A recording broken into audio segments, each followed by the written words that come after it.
जय हिंद दोस्तों। आपका स्वागत है हमारे YouTube channel learning point with Abhishek में। शब्द प्रतिदिन डिक्टेशन स्टार्ट।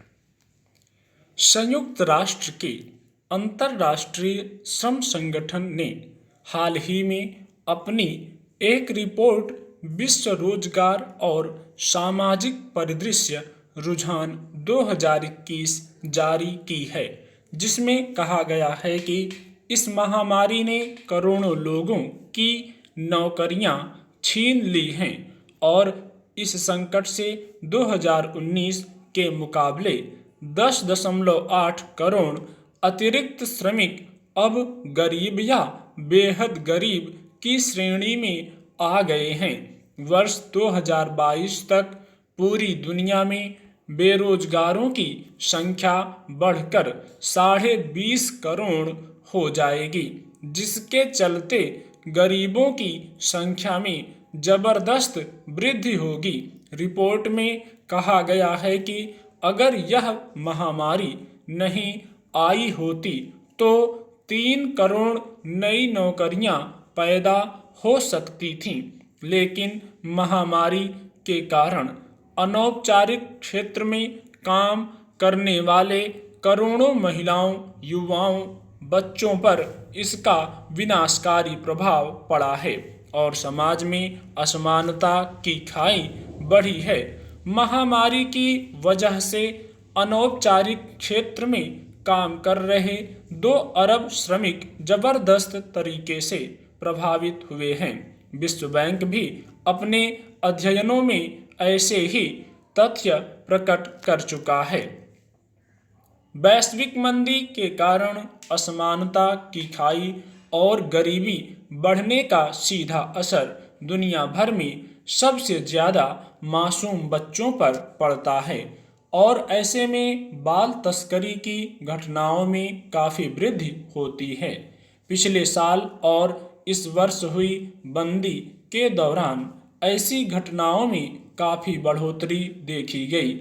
चिंताजनक स्थिति यही है कि बाल तस्करी की समस्या देश में नासूर बन रही है। कोरोना की दूसरी लहर के दौरान माता पिता की मौत हो जाने से अनाथ हुए हजारों बच्चों पर बाल तस्करी का सबसे बड़ा खतरा मंडरा रहा है। अनाथ बच्चों को गोद लेने की आड़ में बाल तस्करी की आशंका बढ़ गई है। विभिन्न सोशल मीडिया पोस्टों में कुछ लोग महामारी में अपने माता पिता को खो चुके बच्चों का विवरण देते हुए उन्हें गोद लेने की गुहार लगा रहे हैं।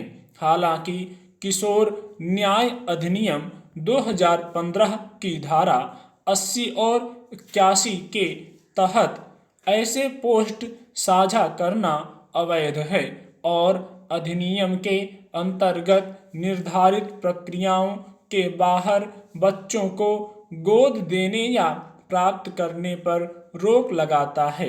पुलिस अधिकारियों और बाल अधिकार कार्यकर्ताओं का इस संबंध में स्पष्ट तौर पर कहना है कि यह एक प्रकार से बाल तस्करी करने वालों की चाल हो सकती है। वैसे तो पूरी दुनिया में बाल श्रम की समस्या एक गंभीर चुनौती है। बाल तस्करी की समस्या भी अब बड़ी चिंता का सबब बन रही है। ILO के मुताबिक दुनिया में 16 करोड़ से ज़्यादा बच्चे बाल मजदूरी को अभिशप्त हैं, जिनमें 7 करोड़ से भी ज़्यादा बहुत बदतर परिस्थितियों में खतरनाक कार्य कर रहे हैं। इनमें लाखों बच्चे ऐसे हैं जो बाल तस्करी के शिकार हैं और कोरोना महामारी के कारण उत्पन्न वैश्विक मंदी के चलते यह समस्या तेजी से बढ़ रही है।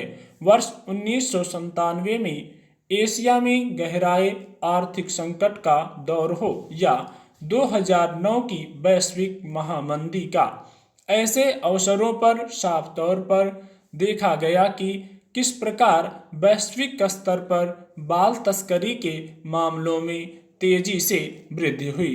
कोरोना महामारी के दौरान दुनिया भर में चाइल्ड पोर्नोग्राफी की मांग भी काफ़ी बढ़ी है।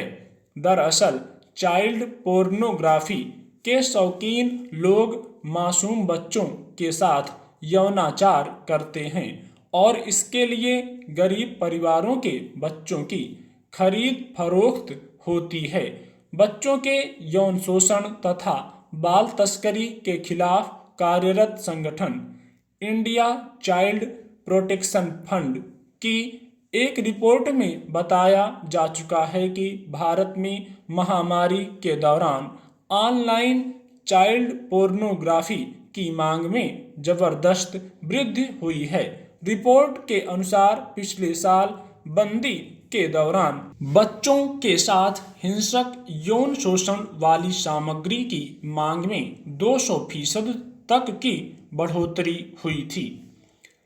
भारत में बाल अधिकार संरक्षण आयोग अधिनियम 2005 के तहत 2007 में राष्ट्रीय बाल अधिकार संरक्षण आयोग की स्थापना की गई थी।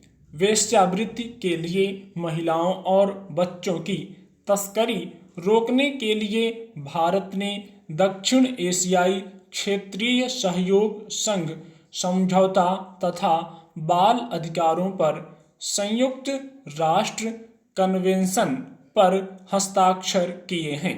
Bharat United Nation convention on transnational organized crime पर भी हस्ताक्षर कर चुका है, जिसमें विशेष रूप से महिलाओं और बच्चों की अवैध तस्करी को रोकने, कम करने और दंडित करने संबंधी उपाय शामिल हैं। इसके बावजूद बाल तस्करी के मामले लगातार बढ़ रहे हैं। राष्ट्रीय अपराध रिकॉर्ड ब्यूरो की 2018 की रिपोर्ट में बताया गया था कि देश भर में सभी तस्करी पीड़ितों में से 51% बच्चे थे, जिनमें से 80% से अधिक लड़कियां थीं। कोरोना महामारी के बाद से तो बाल तस्करी के मामले में हालात बदतर हो गए हैं। वैसे बाल तस्करी के मामले देश के लगभग सभी राज्यों से सामने आते रहे हैं, पर पश्चिम बंगाल, छत्तीसगढ़, झारखंड और असम सर्वाधिक प्रभावित राज्यों में हैं, जहां घरेलू कार्यों तथा यौन शोषण हेतु महिलाओं की तथा बंधुआ मजदूरी के लिए बच्चों की तस्करी सबसे ज्यादा होती है। राष्ट्रीय मानवाधिकार आयोग ने दिसंबर 2020 में कोविड-19 महामारी के दौरान मानव तस्करी के मामलों में वृद्धि के मद्देनजर विभिन्न राज्यों और मंत्रालयों को परामर्श जारी किए थे।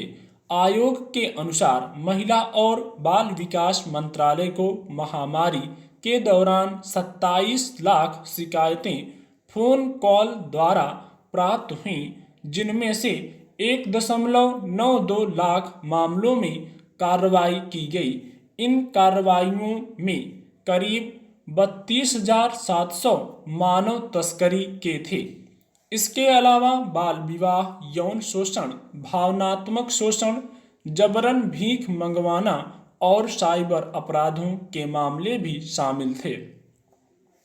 सभ्य समाज के लिए सबसे शर्मनाक स्थिति यही है कि बाल श्रम पर अंकुश लगाने के लिए देश में दर्जनों कानून होने के बावजूद भारत में करोड़ों बच्चे पढ़ने लिखने, खेलने कूदने की उम्र में खतरनाक काम धंधों से जुड़े हैं।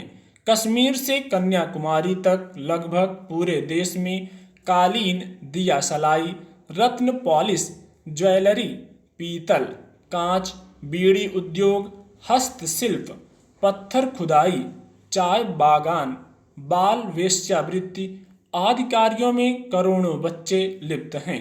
एक और जहां श्रम कार्यों में लिप्त बच्चों का बचपन श्रम की भट्ठी में झुलस रहा है, वहीं कम उम्र में खतरनाक कार्यों में लिप्त होने के कारण ऐसे अनेक बच्चों को श्वास रोग, टीबी, दमा, रीढ़ की हड्डी की बीमारी, नेत्र रोग, सर्दी खांसी, सिलिकोसिस, चर्म रोग, स्नायु संबंधी जटिलता, अत्यधिक उत्तेजना, ऐंठन, तपेदिक जैसी बीमारियां होने का खतरा रहता है। कुल बाल मजदूरों में से करीब 80% बच्चे गांवों से हैं और खेतीबाड़ी जैसे कार्यों से लेकर खतरनाक उद्योगों, यहाँ तक कि वेश्यावृत्ति जैसे शर्मनाक पेशों में भी धकेले गए हैं। यूनिसेफ का मानना है कि विश्व भर में बच्चों को श्रम कार्य में इसलिए लगाया जाता है ताकि उनका शोषण आसानी से किया जा सकता है, जबकि बाल अधिकार कार्यकर्ता कैलाश सत्यार्थी कहते रहे हैं कि राजनीतिक इच्छा शक्ति, पर्याप्त संसाधनों, सामूहिक कार्यों और वंचित बच्चों के प्रति पर्याप्त सहानुभूति से ही बाल श्रम और बाल तस्करी जैसी समस्याओं को समाप्त किया जा सकता है। स्टॉप।